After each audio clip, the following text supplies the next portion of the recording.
आज हम बात करने वाले हैं आरसी सर्किट। आरसी सर्किट में क्या करना है, हमें जो भी प्रोसेस देखना है ना, अभी अपन को क्या करना है, इनिशियली मेरा कैपेसिटर न्यूट्रल है, बट अब जिस भी सर्किट में कैपेसिटर को लगाएंगे उसके साथ एक रेजिस्टर भी लगा देंगे।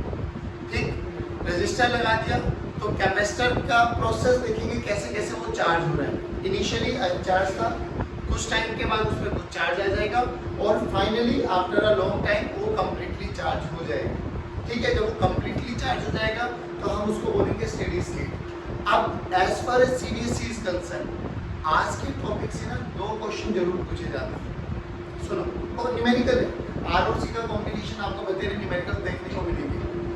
रियलिटी में पूछा बोला जाता है कि just after the switch is closed, जैसे सर्किट का जस्ट स्विच को क्लोज किया तब और आफ्टर अ लॉन्ग टाइम, तो just after the switch is close यानी एट t इक्वल्स टू 0 के बारे में बात करेगा, और आफ्टर अ लॉन्ग टाइम के मतलब है t इक्वल टू इंफिनिटी में बात करेगा, यानी कैपेसिटर इज कंप्लीटली चार्ज। तो हम देखेंगे उन न्यूमेरिकल्स को सोल्व करने का तरीका, पहली बात। दूसरी बात, इस पूरे प्रोसेस में जब वो न्यूट्रल था और धीरे धीरे वो कंप्लीटली चार्ज हो गया है, तो कैसे चार्ज, उसका चार्ज का जो फ्लो था, क्या वो इंक्रीज, कैसे वो धीरे धीरे इंक्रीज कर रहा है, क्या उसका चार्ज वर्सेस टाइम का ग्राफ है। चार्ज वर्सेस टाइम का ग्राफ है तो हम आई वर्सेस टाइम का भी ग्राफ बना सकते हैं, यानी करंट वर्सेस टाइम का भी ग्राफ बना सकते हैं। तो ये सारा प्रोसेस हम पढ़ने वाले हैं। फिर कह रहा हूँ सीडीएससी में 3 नंबर का न्यूमेरिकल पक्का पूछा जाएगा, बट 2 ही कंडीशन पे, या तो just after the switch is close, मतलब just before just after the switch is close, या after a very long time, यानी t इक्वल टू 0 पे या t इक्वल टू इंफिनिटी। बात समझ में आ रही है? चलिए अब स्टार्ट करते हैं। तो आज हम बात करने वाले हैं आरसी सर्किट के बारे में। आरसी सर्किट यानी हमने एक रेजिस्टर लगाया, एक कैपेसिटर लगाया जिसकी कैपेसिटेंस C मानी, और इसको हमने एक बैटरी के साथ कनेक्टेड कर दिया। This is switch having potential difference V volt. ठीक, अब जैसे स्विच को दबाएंगे एट t इक्वल टू 0 पे बात कर रहे हैं, इनिशियली कैपेसिटर चार्ज नहीं है बच्चों, तो एट t इक्वल टू 0, ठीक, देखो इस पे कोई चार्ज नहीं है, यानी Q की वैल्यू 0 है, Q की वैल्यू 0 है, C तो 0/CV होता है, यानी there is no potential difference across this capacitor. अगर इस कैपेसिटर के अक्रॉस पोटेंशियल डिफरेंस नहीं है तो या तो 0V मानो, ये भी V, ये भी V, ये 0, ये 0, इसके अक्रॉस कोई पोटेंशियल डिफरेंस है ही नहीं, तो इसके अक्रॉस कितना पोटेंशियल डिफरेंस आ गया? 0। यानी मैं ये कह सकता हूं कि एट t इक्वल टू 0 पर कैपेसिटर सर्किट में हो या ना हो उसका कोई फर्क पड़ने वाला, तो सिंपली मैं इसको बोल सकता हूं कि कैपेसिटर इज शॉर्ट सर्किट। नहीं है बच्चों समझ में? ये लाइन पे ध्यान देना, क्योंकि न्यूमेरिकल में ये 2 ही लिमिट आपको बाउंड्री कंडीशन गिवन होगी, या तो t इक्वल टू 0 बोला जाता है, साफ साफ क्लियरली मेंशन किया जाएगा कि just after the switch is closed, just after the switch is closed का मतलब यही कंडीशन, और after a very long time या आफ्टर अ इनफाइनाइट टाइम। तो विल कम टू नो, पहले इसके बारे में बताओ कि अगर मैं t इक्वल टू 0 पे सर्किट का जैसे स्विच ऑन करता हूं, ये पोटेंशियल डिफरेंस, ये पोटेंशियल डिफरेंस, इस इनिशियली इसमें कोई चार्ज है नहीं, तो इसके अक्रॉस पोटेंशियल डिफरेंस 0, यानी इस सर्किट में अगर मैं इसको ना भी बनाऊं तो काम चलने वाला है, यानी इसका मैं इक्विवेलेंट ऐसे बना सकता हूं। ध्यान से देखो, ध्यान देना भाई, सर्किट में कैपेसिटर के अक्रॉस पोटेंशियल डिफरेंस है नहीं, तो बनाने का कोई यूज है नहीं। तो ये R हो गया, ये V हो गया, बोलो सर्किट में करंट कितना हुआ? V/V/। अब सुनो, ये है t इक्वल टू 0 पे, तो ऑब्वियसली यहां पर भी करंट देखो वही रिलेशन आएगा। I की वैल्यू कितनी आएगी बच्चों? V/R। आफ्टर t टाइम, कुछ टाइम के बाद क्या हुआ होगा बच्चों? ऑब्वियसली ये चार्ज होना स्टार्ट हो गया होगा, चार्ज होना स्टार्ट हो गया होगा तो इसके अक्रॉस पोटेंशियल डिफरेंस आ गया होगा। तो आफ्टर t टाइम देखते हैं, आफ्टर t टाइम, ध्यान से देखो, t टाइम के बाद क्या होगा बच्चों? ये हमारे पास रेजिस्टर ही है, इसके अक्रॉस हमने मान लिया लेट्स से इस पे +Q चार्ज आ गया और इसमें -Q चार्ज आ गया, और ये हमारे पास वही सेल, ये स्विच अपन ने क्लोज किया हुआ है, ये बैटरी। ध्यान बच्चों, इसके अक्रॉस 0, ये 0, ये V, ये V। ध्यान से देखो, कैपेसिटर की कैपेसिटेंस C है, चार्ज Q आ गया, तो what is the potential difference across this capacitor? Q by C, Q by यानी इस वाली प्लेट का पोटेंशियल है Q by C, इसका 0 है, तभी तो जाके Q by C का पोटेंशियल डिफरेंस है। And what is the potential difference across this resistor? यहाँ पर B है, यहाँ पर Q by C है, तो पोटेंशियल डिफरेंस कितना बना? B minus Q by C। Current in this circuit कितना बना? Very good. I की वैल्यू बनी भैया potential difference across this resistor. अरे ऐसे में देखो सर्किट थ्योरी में यही तो पढ़ा था कि रेजिस्टेंस के दोनों एंड्स के अक्रॉस पोटेंशियल पता लग जाएगा तो पोटेंशियल डिफरेंस पता लग जाएगा, पोटेंशियल डिफरेंस पता लग जाएगा तो R से डिवाइड कर देंगे, R से डिवाइड कर देंगे तो I पता लग जाएगा। तो V minus Q by C divided by सही लिखा मैंने। ये I जो है आपका T टाइम, बोलो कोई दिक्कत, कोई परेशानी, कोई कष्ट है ना बच्चों? आप सुनो, इसको थोड़ा और मॉडिफाई करो। I की वैल्यू देखो बच्चों, क्या मैं LCM ले लूं? तो CV minus Q by R। Done. ये करंट आया मेरे पास किसी भी टाइम t पर। अच्छा, इस टाइम t पर जो ये चार्ज आया है, क्या मैं ये चार्ज कैलकुलेट कर सकता हूँ? बिल्कुल कर सकता हूँ। बोलो कैसे करें? देखो I as a function of Q आ गया, I as a function of Q आ गया, C नीचे आएगा ना? बिल्कुल आएगा। I as a function of, देखो I as a function of Q आ गया। अब I as a function of Q अगर मुझे Q कैलकुलेट करना है तो बताओ I को क्या लिखूं? dq by dt। I को क्या लिखूं? मैं लिख सकता हूं ना, किसी भी इंस्टेंट पर अगर मैं बात करूं तो I की वैल्यू को देखो क्या लिख सकता हूं? dq by, और ये किसके बराबर है बच्चों? cv minus q by rc। ध्यान से देखो, इधर dq है, इधर q का फंक्शन है, तो q वाले फंक्शन को नीचे ले आओ, बाकी dt को इधर लेके आ जाओ। तो dq की वैल्यू देखो क्या बनी? cv minus q, this is equal to dt by rc। मुझे तो चार्ज निकालना है, और लिमिट देखिए। अब देखो एक चीज और बताता हूँ, ये इनिशियल टाइम था 0, ये कोई भी इंटरमीडिएट टाइम है t, after a long time का मतलब जब capacitor is completely charge, capacitor is completely charge, तो अपन ये मानते हैं कि वो time t equal to infinity पे आया होगा। अब वो t इक्वल टू इंफिनिटी पे यूज किया जाना, उसका रीजन अभी समझ में आ जाएगा जैसे अपन लोग ये करेंगे। रियलिटी में बताऊं तो कैपेसिटर कभी भी कंप्लीटली चार्ज होता ही नहीं, वो क्यों नहीं आएगा वो अभी तुझे समझ में आ जाता है। तो सब्स्टिट्यूशन मेथड लगाओ। देखो शायद आप लोगों ने इंटीग्रेशन पढ़ा है, मान लो dx by a minus x है, अगर अपन को इसका इंटीग्रेशन करना है तो a minus x को लेट अस सपोज t मान लेते हैं। Let us suppose a minus x को क्या मान लो? t। इसको डिफरेंशिएट, जिसको मानना है सब्स्टिट्यूट किया उसको डिफरेंशिएट कर दो, क्योंकि नीचे तो t आ जाएगा, ऊपर तो dx है, dx थोड़ी ना चाहिए, मुझे तो dt चाहिए, तो इसको डिफरेंशिएट करो। a कांस्टेंट है, डिफरेंशिएशन 0 माइनस dx, और यहाँ पर क्या आ जाएगा? dt। नहीं आया तो dx की वैल्यू रखो माइनस dt, इंटीग्रेशन देखो, माइनस बाहर लेके आ जाओ, dt नीचे आ गया t, dt by t का इंटीग्रेशन log of t यानी माइनस log of t। नहीं आया, t की वैल्यू जो पुट करिए वही रख दो, a minus x, तो this is nothing but minus of log of a minus x। जल्दी बताओ आया नहीं आया? सिमिलरली ऐसे आप चाहो तो इसको भी कर सकते हो। अभी देखा इसका इंटीग्रेशन, जल्दी बताओ। Minus of log of cv minus q, और लिमिट कहां से कहां है बच्चों? 0 से q, this is equal to 1 by rc, बाहर ले लो बच्चों, dt का इंटीग्रेशन t, लिमिट पुट करो, माइनस उधर लेके चले जाओ बड़ी, log of देखो cv minus q minus log of cv minus 0, तो log of cv बन गया,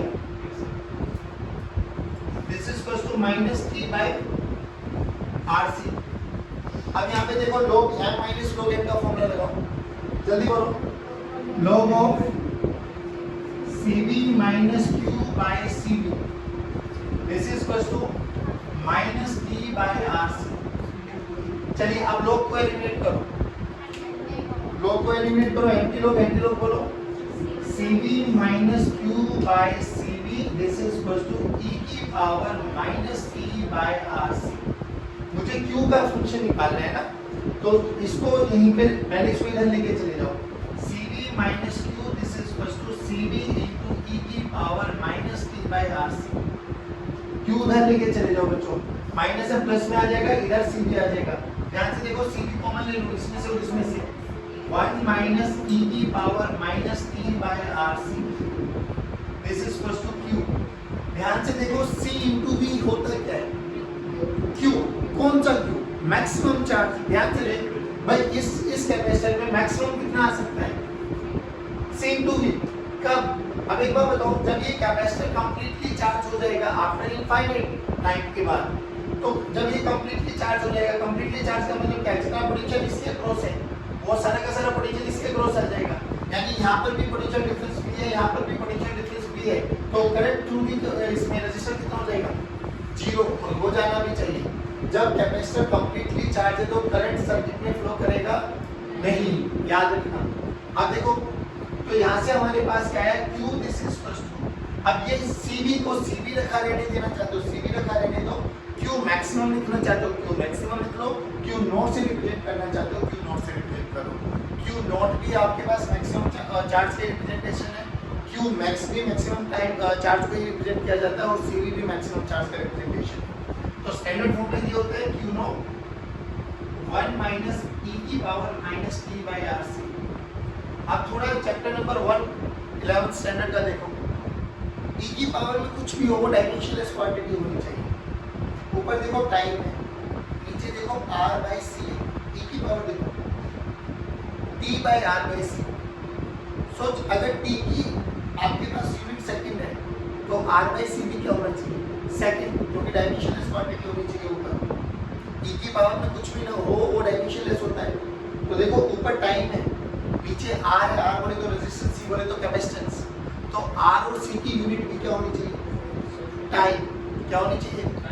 इसी को हम रिप्रेजेंट करते हैं टाउ से। टाउ बोला जाता है यहाँ पर टाइम कांस्टेंट। क्या बोला जाता है? Represented by tau. अब कई बार एक एक नंबर के क्वेश्चन डायरेक्ट पूछे जाते हैं। सर्किट में आपको R दे दिया जाएगा, सर्किट में आपको C दे दिया जाएगा, बोला जाएगा कैलकुलेट द टाइम कांस्टेंट। तो टाइम कांस्टेंट का फॉर्मूला क्या होता है? R into C। और थोड़ा सा और अच्छा करो तो R equivalent into C equivalent, ऐसे याद करो। टाइम कांस्टेंट किससे रिप्रेजेंट किया जाता है? टाउ। टाउ टाउ का फॉर्मूला क्या होता है? R into C।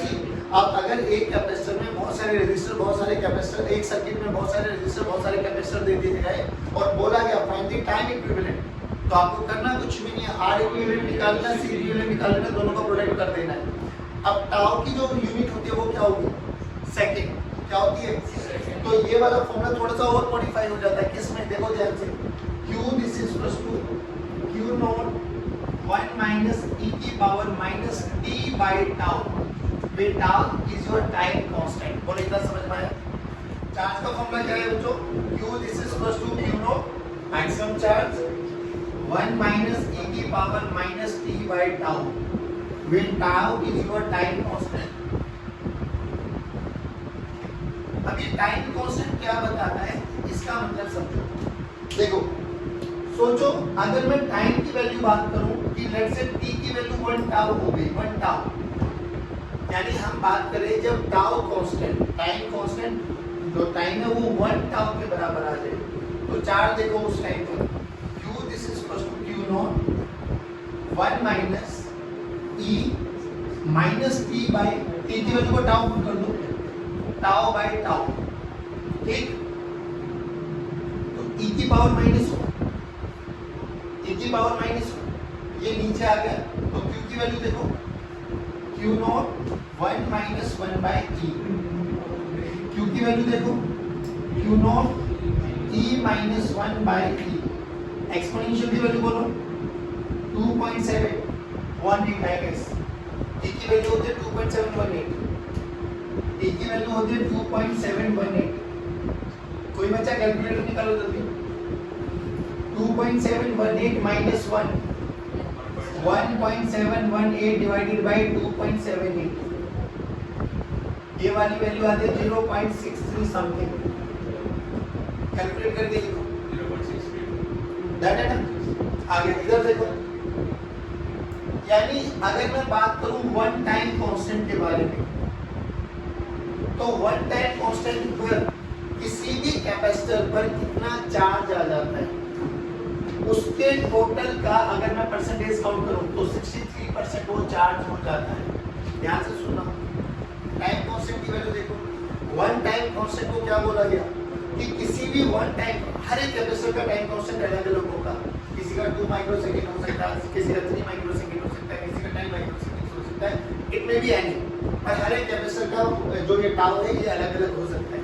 अब मैं एक बात बता रहा हूँ कि किसी भी कैपेसिटर को 1 टाउ पर अगर मैं चार्ज कर रहा हूँ तो उसमें चार्ज कितना है, तो देखिए उसके टोटल चार्ज का 63% वो चार्ज हो जाता है।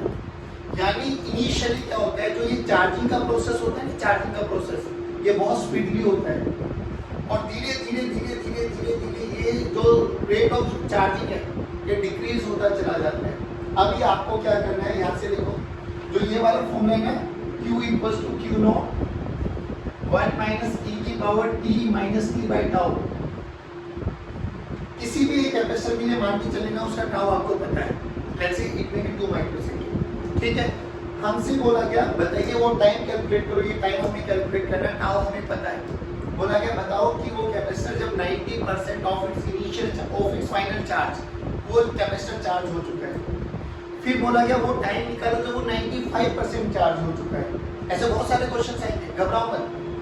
बोला गया क्या, बोला गया कि calculate the time period when the capacitor is charged with 95% of its total charge. 95% का मतलब Q की वैल्यू दे दी हमने, कितनी दे दी, 0.95 of Q, 0.95 of Q not. तो Q की वैल्यू हमें पता था कि 0.95 ऑफ Q नॉट। अब ध्यान से देखिए बच्चों, यहाँ पे ये वैल्यू रख देंगे, Q नॉट में cancel out, 1 minus e tau हमें गिवन है, t हमें कैलकुलेट करना है, तो कैलकुलेशन निकाल सकते हैं, बट कोई बड़ी बात नहीं। अब ये फॉर्मूले का क्यों इतना इंपॉर्टेंट यूज है और क्यों मैं ये बता रहा हूँ कि ये कैपेसिटर कभी भी कंप्लीटली चार्ज होता नहीं है, घर जाके करना है इसको। जैसे यहाँ पे 95% निकाले ना, अभी आप लोग निकालो 99% कि 99% जब वो कंप्लीट, जब वो अपने मैक्सिमम चार्ज का 99% चार्ज हो चुका है। फिर निकालो कि जब वो अपने मैक्सिमम चार्ज का 99.9% चार्ज हो चुका है। फिर एक टाइम और निकाल लेना कि वो अपने मैक्सिमम चार्ज का 99.99% चार्ज हो चुका है। अभी 99.99% इट इज अप्रोक्सीमेटली 100%, बट जब तू कैलकुलेशन करेगा ना तो यू विल रियलाइज कि 90% 99% चार्ज होने में जो टाइम आया है और 99.9% चार्ज होने में जो टाइम आया, उन दोनों में बहुत बड़ा डिफरेंस आने वाला है। तो यानी जैसे ही कैपेसिटर को चार्ज करते हो ना, तो उसका ये इनिशियल चार्ज, यानी अगर उसमें 10 कूलम चार्ज आ रहा है तो जो पहला 5 कूलम चार्ज है वो तो बहुत स्पीडली आ जाता है। या मैं ये बोलूँ कि वो 99% तक तो एक फाइनल इंटरवल में चार्ज हो जाता है, बट 99 से 100% तक जाने में it will take a very very long time. तभी अपन लोग बोलते हैं कि टाइम जब इनफाइनाइट हो गया, यानी after a long time capacitor पे चार्ज कैलकुलेट करो। तो कई किताबों में ऐसा मिला भी रहता है कि कोई भी कैपेसिटर कंप्लीटली चार्ज होता नहीं, और वो रीजन भी समझ में आ रहा है। रीजन क्यों समझ में आ रहा है कि 99 से लेके 99.9% में बहुत बड़ा टाइम का डिफरेंस आता है। ये क्वेश्चन इसीलिए कराए जाते हैं कि आपको बताया जाए, रियलिटी में फील ही आती है कि कैपेसिटर स्टेडी स्टेट का मतलब वो 99% पे भी चार्ज माना जाता है, 100% तो वो कभी भी चार्ज हो गया। बोलो ऐसे क्वेश्चन कर सकते हो। अब ऐसे पूछा जाता है कि मान लो उसकी कोई भी एनर्जी है, उसकी एनर्जी मैक्सिमम थी, let's say U maximum energy. बोला गया calculate the time period when energy is half of its maximum value. उसकी मैक्सिमम एनर्जी मान लो अगर 100 जूल है, तो पूछा गया कि बताओ 50 जूल होने में कितना टाइम लगेगा। आप बताओ कैसे करें, रिलेशन तो ये है हमारे पास। तो देखो ध्यान से, यहाँ से हम चार्ज निकाल सकते हैं। हमसे क्या बोला गया, मैक्सिमम एनर्जी का हाफ कितने टाइम में हो जाएगा। तो बेसिकली मुझे ये पता लग जाए। अब मैक्सिमम एनर्जी चार्ज की टर्म्स में बोलो, U equals to half Q square by C। नहीं आया बच्चों। अब बोलो ये हाफ कब होगा तो कितना चार्ज आ जाए। एनर्जी हाफ कब होगी और उसमें कितना चार्ज आना चाहिए उस टाइम, Q/2 या Q/√2? Q/√2 charge. ऐसे क्या देखो भाई, ये मैक्सिमम चार्ज है, मैक्सिमम एनर्जी है। बोला गया मैक्सिमम एनर्जी का हाफ कितने टाइम में आएगा। तो चार्ज देखो ना, मैक्सिमम एनर्जी के हाफ के लिए कितना चार्ज चाहिए, तो मैक्सिमम एनर्जी U है। मान लो उस टाइम पर जो चार्ज था, लेट्स से ये आ गया U डैश, मान लिया U डैश हाफ एनर्जी है, तो U डैश इज U/2, और U/2 के लिए मैंने मान लिया कि चार्ज की value Q square by C आ गई। अब ये स्मॉल q की वैल्यू कितनी हो जानी चाहिए, कैपिटल Q/√2। स्मॉल क्यू की वैल्यू कितनी हो जानी चाहिए, कैपिटल क्यू बाय रूट 2 में पुट करके देख रहे हैं यहाँ पर। तो देखो ये क्यू स्क्वायर रूट 2 का स्क्वायर 2, अरे बोल भाई, तो ये u बाय 2 आ जाएगा, बात समझ में आई। तो यहाँ पे क्या रख दो, q by root 2, this is equals to q, q क्या है, maximum time 1 minus e minus t by tau, tau आपको t1 होगा, क्या टाइम निकाल सकते हो। सेम ऐसे पूछा गया कि मैक्सिमम एनर्जी का 3/4 हो जाए, बताओ कितने टाइम में, तो बोलो उसमें कितना चार्ज होना चाहिए, 3/4 रूट 3/2 चार्ज आ जाना चाहिए। हमें सिंपल सी बात है ना, यहाँ पे स्क्वायर करना है ना, रूट करना है बेसिकली। तुम्हें तो रूट करोगे तो यहाँ पे स्क्वायर कैंसिल आउट हो जाएगा, यहाँ का रूट 4 का रूट 2 आ जाएगा और 3 का रूट 3 रहेगा। नहीं है, जल्दी बताओ क्या ऐसे टाइप की न्यूमेरिकल कर सकते हो। एक चीज और बताओ, अब तुम्हें इस रिलेशन से थोड़ा सा और फटा दिखाता हूँ यहाँ। सोच t की वैल्यू 0, t की वैल्यू 0 पुट करो, q equal to q not 1 minus e की power minus t by tau, that है भाई। t की वैल्यू 0 पुट करो, t की वैल्यू 0 का मतलब इनिशियल टाइम, t की वैल्यू 0 का मतलब सारे बोलो ना भाई। तो देखो t की वैल्यू 0 पुट करो तो e की पावर 0, e की पावर 0 का मतलब 1, 1 माइनस 1 0 इनटू समथिंग, तो इनिशियली चार्ज।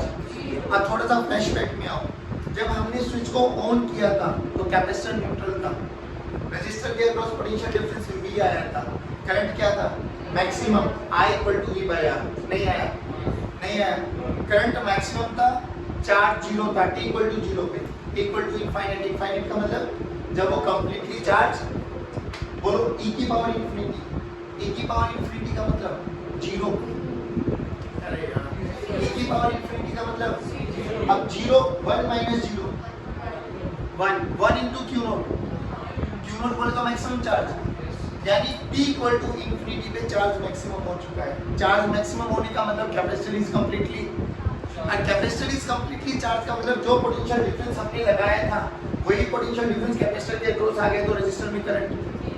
अब थोड़ा सा दोनों को वो करो कंपेयर, t इक्वल टू 0 पर करंट मैक्सिमम था चार्ज, t इंफिनिटी पे चार्ज, करंट नहीं आया बच्चों, पक्की बात। अब यहाँ पे देखो q एक्सपोनेंशियल का फंक्शन है, एक्सपोनेंशियल का फंक्शन है, तो याद करो आप लोगों ने शायद 11th में y इक्वल टू e की पावर माइनस x और y इक्वल टू e की पावर प्लस x के ग्राफ पढ़े होंगे।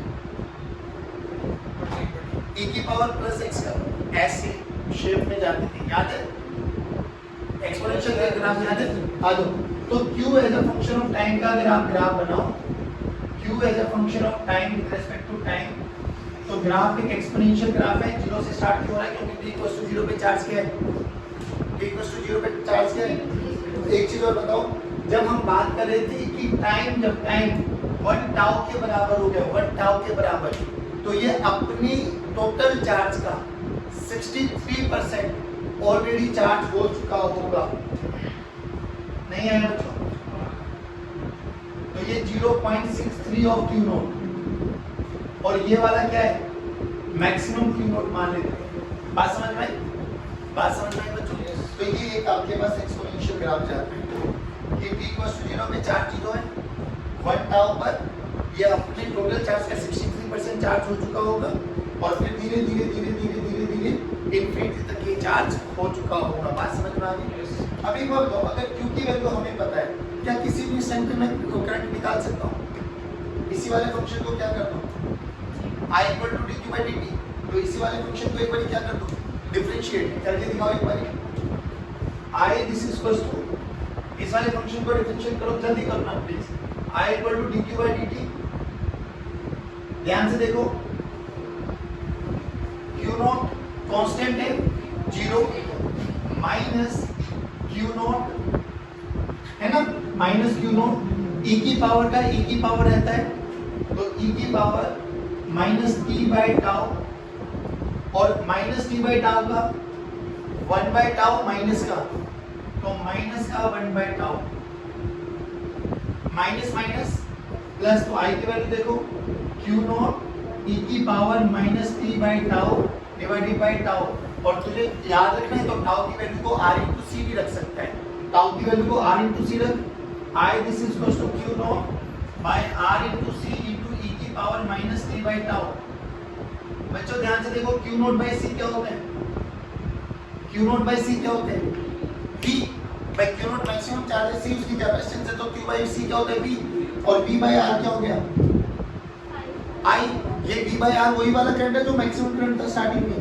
तो basically it's a relation between I this is equals to I naught e की power minus t by tau. नहीं आया बच्चों? अब देख t की वैल्यू को 0 पुट कर, t की वैल्यू को 0 पुट कर, t की वैल्यू को 0 पुट करो, तो e की पावर 0, e की पावर 0 का मतलब 1। तो इनिशियली जब t इक्वल टू 0 था, i की वैल्यू i नोट t थी, यानी basically v by r। t equal to infinity put करो, तो e की पावर इंफिनिटी 0, 0 इनटू समथिंग, यानी i 0। बात समझ में आ गई? अब t की वैल्यू को 1 टाउ पुट करो, कैलकुलेटर यूज करें भाई। t की वैल्यू को 1 टाउ, नहीं 1 टाउ, t की वैल्यू को 1 टाउ पुट करो, तो i की वैल्यू देखो क्या आ गई बच्चों? i this is equal to i naught e की पावर माइनस 1, यानी basically i naught by e, i naught by, और e की वैल्यू होती है 2.718, तो 1 बाय 2.718 करो, 1 बाय 2.718, ये आएगा 0.37, 0.37, ठीक है?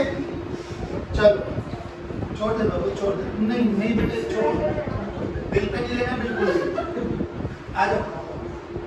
अब इधर देखो, अगर जैसे मैंने QT का ग्राफ बनाया वैसे ही कोई मेरे से पूछे IOT का ग्राफ बनाओ, पहली बात तो एक्सपोनेंशियल ग्राफ बनने वाला है।